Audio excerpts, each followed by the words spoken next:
হে বিজ্ঞান, তুমি কি আমাদেরকে আত্মার সংজ্ঞা দিতে পারবে? বিজ্ঞানের দৌড় শেষ। আল্লাহ বলেছেন সূরা বনী ইসরাঈলের মধ্যে, ইয়াসআলুনাকা আনির রূহ, তারা তোমাকে আত্মার সংজ্ঞা জিজ্ঞাসা করে।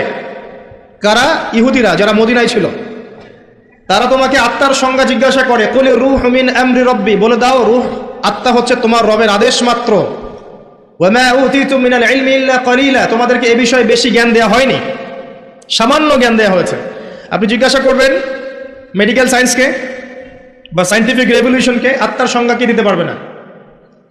যে আত্মার সংজ্ঞা দিতে পারবে না, স্বপ্নের ব্যাখ্যা দিতে পারবে না, ঘুমের সংজ্ঞা দিতে পারে না, যে পরকালের প্রতিটা স্টেজ, কবরের আযাব, মালায়েকা, জান্নাত, জাহান্নাম, মিজান, পুলসিরাত, আমল নামা ছুড়ে দেয়া, তাকদীর, এগুলোর ব্যাখ্যা করতে পারে না, সংজ্ঞা দিতে পারে না, তাকে আপনি জ্ঞানের একমাত্র মানদণ্ড কেমন করে ভাবছেন?